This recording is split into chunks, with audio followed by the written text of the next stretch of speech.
Match move മലയാളത്തിൻ്റെ പുതിയൊരു വീഡിയോയിലേക്ക് ഏവർക്കും സ്വാഗതം. ഇന്ന് പരിചയപ്പെടാൻ പോകുന്നത് ഇതിനു മുൻപ് വരെയും നമ്മൾ ചെയ്തിരുന്ന ചില ഷോട്ടുകളിൽ ഫ്രെയിം റേഞ്ച് ഒരല്പം കുറവായിരുന്നു. അതേപോലെ തന്നെ ക്യാമറയുടെ മൂവ്മെൻറ്റുകളും വളരെ കുറവായിരുന്നു. എന്നാൽ ഈ ഒരു ഷോട്ടിലൂടെ നമ്മൾ പരിചയപ്പെടാൻ പോകുന്നത് ഒരു 400 പരം ഫ്രെയിം റേഞ്ച് ഉള്ളതും അതേപോലെ തന്നെ ക്യാമറയുടെ മൂവ്മെൻറ്റ് വളരെ അധികവും ട്രാക്കുകളാണെങ്കിൽ തന്നെയും ആ ഫ്രെയിമിനനുസരിച്ച് അധികമായി ട്രാക്കുകൾ എടുക്കേണ്ട ഒരു ഷോട്ട് കൂടി തന്നെയാണ്. ഇത്തരത്തിലൊരു ഷോട്ടിനെ എങ്ങനെയാണ് നമ്മൾ ക്യാമറ സോൾവ് ചെയ്ത് മാച്ച് മൂവ് കംപ്ലീറ്റ് ചെയ്ത് മായ എന്ന സോഫ്റ്റ്വെയറിൽ നമ്മൾ സീൻ സ്കെയിൽ ചെയ്യുന്നത് ഒരു മെത്തേഡുണ്ട്. ഇതിന് മുൻപ് വരെയും ഫോളോ ചെയ്യുന്നൊരു മെത്തേഡ് ആയിരിക്കില്ല ഈ ഒരു ഷോട്ടിൽ നമ്മൾ ഇന്ന് ചെയ്യാൻ പോകുന്നത്. ആ ഒരു മെത്തേഡ് കൂടി നമുക്ക് അറിഞ്ഞിരിക്കാം. അപ്പോൾ വീഡിയോയിലേക്ക് പോകാം.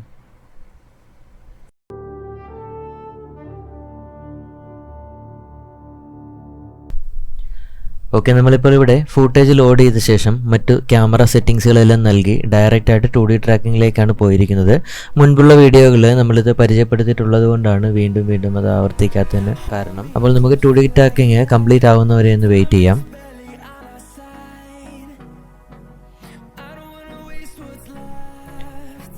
ഓക്കെ, ഇപ്പോൾ നമ്മൾ 2D ട്രാക്കിങ് കംപ്ലീറ്റ് ചെയ്തിട്ടുണ്ട്. കാൽക്കുലേഷൻ കൊടുത്ത് നോക്കുകയാണ്.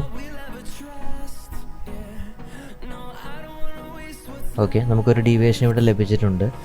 ഇനിയിപ്പോൾ ഫോക്കൽ ലെങ്ത് നമുക്ക് കണ്ടുപിടിക്കേണ്ടതായിട്ടുണ്ട്. അപ്പോൾ നമുക്കതിന് പാരാമീറ്റർ അഡ്ജസ്റ്റ്മെൻറ്റ് ചെയ്യണം.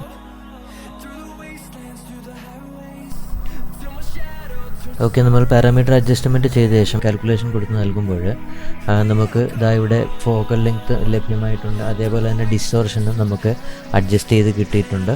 ഒപ്പം F6 നമ്മൾ ചെക്ക് ചെയ്യുകയാണെങ്കിൽ നമുക്കിവിടെ ഒരു നല്ല ഒരു ഡെപ്ത്ത് നമുക്ക് എങ്ങനെയാണ് ആ ഒരു ഫൂട്ടേജിൽ ആ ഒരു ബിൽഡിങ്ങിൻ്റെ അല്ലെങ്കിൽ ആ ഒരു സ്ട്രക്ചർ ഉണ്ടായിരുന്നത് അതേപോലെ തന്നെ നമുക്ക് നല്ല രീതിയിൽ തന്നെ ആ ഒരു ഡെപ്ത്ത് കിട്ടിയിട്ടുണ്ട്.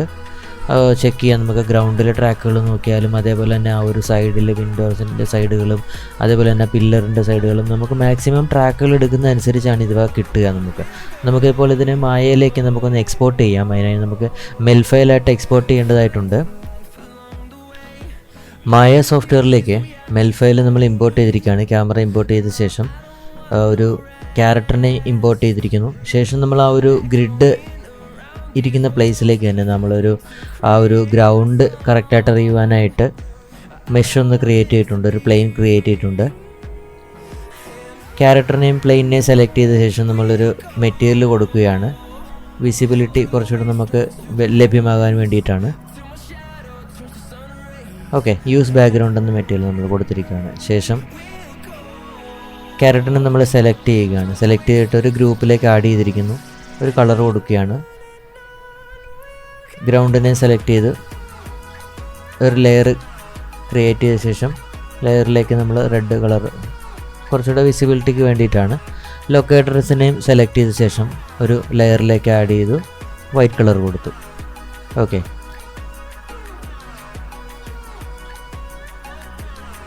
നമുക്ക് ഈ ഒരു പൊസിഷനിലേക്ക് നമുക്ക് ഈ ഒരു സീനിനെ നമുക്ക് റൊട്ടേഷൻ ചെയ്ത് കൊണ്ടുവരേണ്ടതായിട്ടുണ്ട്. ഇപ്പോൾ ഞാൻ ആ ഒരു സീനിനെ ആണ് റൊട്ടേഷൻ ചെയ്യുന്നത്, ക്യാരക്ടറിനെയോ അല്ലെങ്കിൽ ആ ഒരു സെറ്റിനെയോ അല്ല.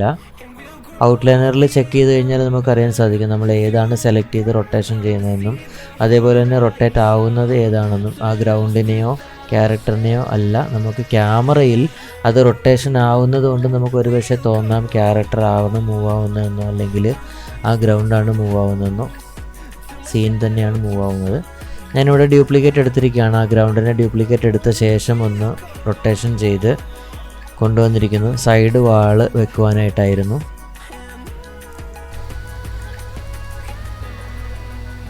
ഓക്കെ, ഇപ്പം നമ്മൾ സീനിൽ പ്രസ് ചെയ്ത ശേഷം മൂവ് ചെയ്യുകയാണ്. ഒരല്പം മുകളിലേക്ക് മൂവ് ചെയ്യുമ്പോഴത്തേക്കിനും നമുക്ക് ആ സീനാണ് മൂവ് ചെയ്യുന്നതെങ്കിലും ക്യാരക്ടർ താഴേക്ക് ഇറങ്ങുന്നതായിട്ടാണ് നമുക്ക് ക്യാമറ വ്യൂവിൽ കാണുന്നത്.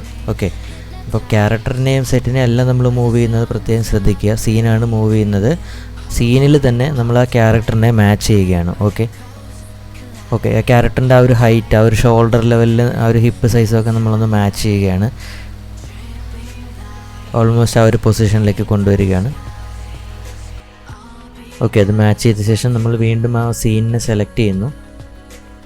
ഓക്കെ, ക്യാമറയുടെ പൊസിഷനിലേക്ക് നമ്മളിപ്പോൾ ആ ഒരു സീനിൻ്റെ പിവോട്ട് നമ്മൾ ചേഞ്ച് ചെയ്യാൻ പോവുകയാണ്. ക്യാമറ ഇരിക്കുന്ന പൊസിഷനിലേക്ക് DV പ്രസ് ചെയ്തുകൊണ്ട് നമുക്ക് മിഡിൽ ബട്ടൺ, മൗസിൻ്റെ മിഡിൽ ബട്ടൺ പ്രസ് ചെയ്ത് ക്യാമറയുടെ പൊസിഷനിലേക്ക് കൊണ്ടുവന്നാൽ ഓട്ടോമാറ്റിക്കായിട്ടത് വരുന്നതായിരിക്കും ആ പൊസിഷനിലേക്ക്. ഇനിയിപ്പോൾ സീനിനെ ക്യാമറ ഇരിക്കുന്ന പൊസിഷനിൽ വെച്ചുകൊണ്ട് നമ്മൾ സ്കെയിൽ ചെയ്യുകയാണ്. ഓക്കെ, ഇപ്പോൾ സ്കെയിൽ ചെയ്യുമ്പോൾ നോക്കാം, ആ ലൊക്കേറ്ററുകളെല്ലാം തന്നെയും ഗ്രൗണ്ടിലെടുത്ത ലൊക്കേറ്ററുകൾ നമ്മൾ ഗ്രൗണ്ടിൽ വെച്ചിരിക്കുന്ന മെഷിലേക്ക് ടച്ച് ആവുകയും സൈഡിൽ വാളുകളിൽ എടുത്തിരിക്കുന്ന ആ ഒരു പൊസിഷൻ അല്ലെങ്കിൽ ആ വിൻഡോസിലൊക്കെ എടുത്തിരുന്ന ട്രാക്കുകളൊക്കെ ആ ഒരു പൊസിഷനിലേക്ക് തന്നെ മൂവ് ആവുന്നതായി കാണുന്നുണ്ട്. ഓക്കെ, ഇതൊരു നമ്മൾ റിവേഴ്സ് പ്രോസസ്സാണ് ഇപ്പോൾ ചെയ്തിരിക്കുന്നത്. ഇതിന് മുൻപുണ്ടായിരുന്ന വീഡിയോയിലെല്ലാം നമ്മൾ ഗ്രൗണ്ട് ട്രാക്കിലേക്ക് പിവോട്ട് വെച്ചിട്ട് ആ ക്യാമറയെ ഗ്രൗണ്ടിൽ നിന്നുകൊണ്ട് നമ്മൾ സ്കെയിൽ ചെയ്യുകയായിരുന്നു ഉണ്ടായിരുന്നത്. എന്നാൽ ഇപ്പോൾ ചെയ്യുന്നത് നമ്മൾ റിവേഴ്സ് പ്രോസസ്സാണ്. ക്യാരക്ടറിൻ്റെ ഹൈറ്റ് മാച്ച് ചെയ്ത ശേഷം ക്യാമറ ഇരിക്കുന്ന പൊസിഷനിൽ നിന്നുകൊണ്ട് ക്യാമറയിൽ തന്നെ പിവോട്ട് വെച്ചിട്ട് സീനിനെ, അതായത് സീനിൻ്റെ പിവോട്ടാണ് ക്യാമറയുടെ പൊസിഷനിൽ വെച്ചത്, അവിടെ നിന്നുകൊണ്ട് നമ്മൾ സ്കെയിൽ ചെയ്തിരിക്കുകയാണ്. റിവേഴ്സ് പ്രോസസ്സാണ് ചെയ്തിരിക്കുന്നത്. ഏത് രീതിയിലും നമുക്കത് സ്കെയിൽ ചെയ്ത് വർക്കൗട്ട് ചെയ്യാവുന്നൊരു മെത്തേഡായിരിക്കും നമ്മൾക്ക് സ്കെയിലിംഗ് എന്ന് പറയുന്നത്. എങ്ങനെ വേണമെങ്കിൽ നമ്മൾക്കൊരു ഷോട്ട് കംപ്ലീറ്റും ചെയ്യാവുന്നതാണ്. ഇപ്പോൾ ആ സീൻ ഒരല്പം കൂടി ഞാനൊന്ന് ഡൗൺ ചെയ്യുകയാണ്.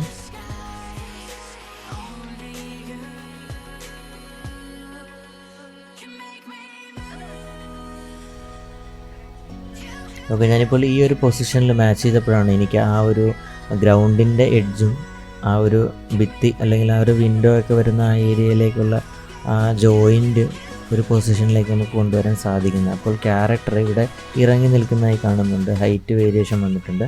നമ്മൾ എന്ത് ചെയ്യണമെന്ന് വെച്ച് കഴിഞ്ഞാൽ ആ പിവോട്ട്, സീനിൻ്റെ പിവോട്ട് നമ്മൾ ചേഞ്ച് ചെയ്തിട്ട് ആ ഒരു വാളിൻ്റെ ഒരു എഡ്ജ് കോർണർ നോക്കിയിട്ട് നമ്മൾ മൂവ് ചെയ്തിരിക്കുകയാണ്. പിവോട്ട് മൂവ് ചെയ്തിട്ട് അവിടെ വെച്ചിട്ട് നമ്മൾ സീൻ റൊട്ടേഷൻ ചെയ്യുകയാണ്. മുൻപിൽ നിന്നും ഒരല്പം, ഫോർഗ്രൗണ്ടിൽ നിന്നും ഒരല്പം നമ്മൾ ഹൈറ്റ് മേലിലേക്ക് കൂട്ടി കൊടുക്കുകയാണ്. അപ്പോൾ കറക്റ്റായിട്ട് മാച്ചായിരിക്കുന്നതായി കാണാം. ഓക്കെ, ഇപ്പോൾ ഗ്രൗണ്ട് ട്രാക്കുകൾ നമുക്കവിടെ കൃത്യമായി ടച്ച് ആയിട്ടുണ്ട്.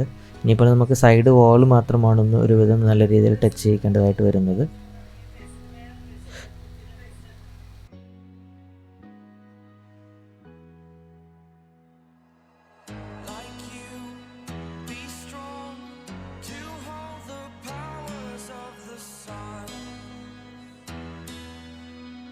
എല്ലാ ട്രാക്കുകളും നമുക്ക് ഗ്രൗണ്ടിൽ ടച്ച് ആയിട്ടുള്ളതായി കാണുന്നുണ്ട്. അതേപോലെ തന്നെ സൈഡിലെ ട്രാക്കുകളും എല്ലാം തന്നെ നമുക്ക് ടച്ച് ചെയ്ത വിധത്തിൽ ലഭിച്ചിട്ടുണ്ട്. ഒന്ന് പ്ലേ ചെയ്ത് നോക്കാം. ഓക്കെ, നമുക്ക് പ്ലേ ചെയ്യുമ്പോൾ ഇഷ്യൂ ഒന്നും തന്നെ കാണുന്നില്ല. സ്റ്റാർട്ടിങ് മുതൽ എൻഡ് വരെയും നമുക്ക് ആ വെച്ചിരിക്കുന്ന ആ ഗ്രൗണ്ട് പ്ലെയിനും അതേപോലെ തന്നെ സൈഡ് വാൾ പ്ലെയിനുകളും ഒന്നും തന്നെ നമുക്ക് സ്ലൈഡ് ഉള്ളതായി കാണുന്നില്ല. പെർഫെക്റ്റ് ആയിട്ട് തന്നെ മാച്ച് ആയിട്ടുണ്ട്. അതായത് ഇത്തരത്തിലുള്ള ഷോട്ടുകൾക്കൊക്കെ നമുക്ക് എടുക്കുമ്പോൾ നിരവധി ട്രാക്കുകൾ, കൂടുതലായി ട്രാക്ക് എടുത്തു കഴിഞ്ഞാൽ നല്ല ഡെപ്ത് കിട്ടുന്നതായിരിക്കും. ആ ഡെപ്ത് വെച്ച് തന്നെ നമുക്ക് ആ ഒരു ഷോട്ട് കംപ്ലീറ്റ് ചെയ്യാം. ഓക്കെ, ഇനിയിപ്പം നമുക്ക് ഇതിന് ബാക്കിയായിട്ടുള്ള പ്രോക്സി നമുക്ക് ക്രിയേറ്റ് ചെയ്യേണ്ടതായിട്ടുണ്ട്.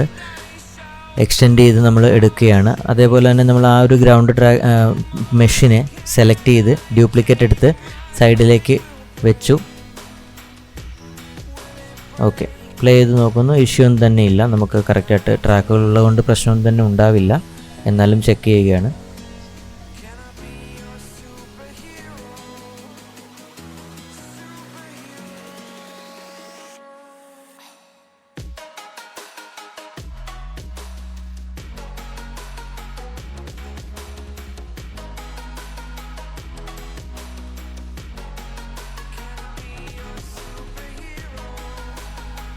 ഗ്രൗണ്ട് മെഷീനെ സെലക്ട് ചെയ്തിട്ട് മേക്ക് ലൈവ് കൊടുക്കുകയാണ്.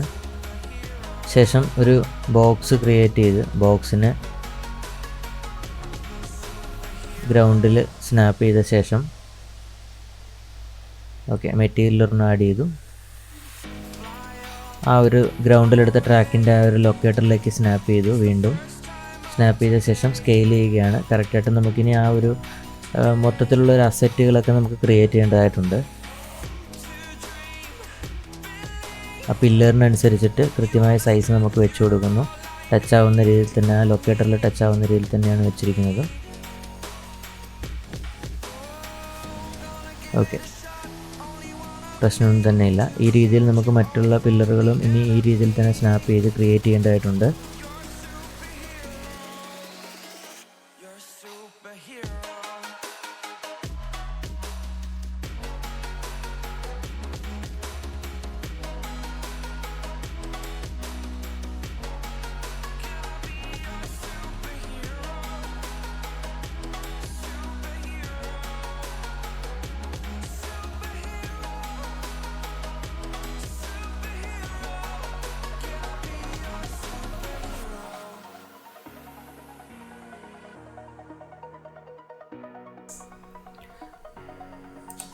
ഓക്കെ, ഓൾമോസ്റ്റ് പ്രോക്സി നമ്മൾ ചെയ്ത് കഴിഞ്ഞിട്ടുണ്ട്.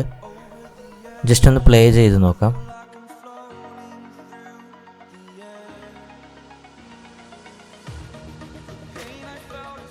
സ്ലൈഡുകളൊന്നും തന്നെ ഇല്ലാതെ പ്രോക്സി നമ്മൾ ക്രിയേറ്റ് ചെയ്തിട്ടുണ്ട്. ഇഷ്യൂ ഒന്നും തന്നെ ഇല്ല. ഇനി നമുക്ക് ഈ ഒരു ഷോട്ട് ഇതിൽ കംപ്ലീറ്റ് ഓൾമോസ്റ്റ് ആയതിനാൽ ഈക്വലൈസർ സോഫ്റ്റ്വെയറിലേക്ക് നമുക്കിതിനെ എക്സ്പോർട്ട് ചെയ്യേണ്ടതുണ്ട്. അതിനായി പ്രോക്സി സെറ്റിനെ സെലക്ട് ചെയ്ത് എക്സ്പോർട്ട് ചെയ്യുകയാണ് OBJ ആയിട്ട്. OBJ ആയിട്ട് എക്സ്പോർട്ട് ചെയ്ത ശേഷം ഈക്വലൈസറിൽ നമുക്ക് ഓപ്പൺ ചെയ്യാം. ഓക്കെ, ഇപ്പോൾ ഈക്വലൈസറിലേക്ക് OBJ ഇമ്പോർട്ട് ചെയ്ത് കോൺസ് എല്ലാം എടുത്ത് 3D ട്രാക്കുകളിൽ നമ്മൾ കോൺസ് എല്ലാം പ്രൊജക്റ്റ് ചെയ്തിരിക്കുകയാണ്. ശേഷമുള്ളൊരു വ്യൂ ആണ് ഈ കാണുന്നത്. ഈ ഒരു ഷോട്ട് നമുക്ക് പൂർണ്ണമായും തന്നെ നമ്മൾ കംപ്ലീറ്റ് ചെയ്യാൻ സാധിച്ചിട്ടുണ്ട്. മറ്റ് സ്ലൈഡോ ഒരു ഇഷ്യൂ തന്നെ ഇല്ലാതെ തന്നെ വളരെ നല്ല രീതിയിൽ കംപ്ലീറ്റ് ചെയ്യാൻ സാധിച്ചിട്ടുണ്ട്. അപ്പോൾ നമുക്ക് ഇതുപോലെയുള്ള ഷോട്ടുകൾ കംപ്ലീറ്റ് ചെയ്യാനായിട്ട് മാക്സിമം ട്രാക്കുകൾ എത്രത്തോളം എടുക്കാൻ കഴിയുമോ അത്രത്തോളം ട്രാക്കുകൾ എടുക്കുക എന്നതാണ്. ഇത്രയുമായിരുന്നു ഇന്നത്തെ വീഡിയോ. Thanks for watching.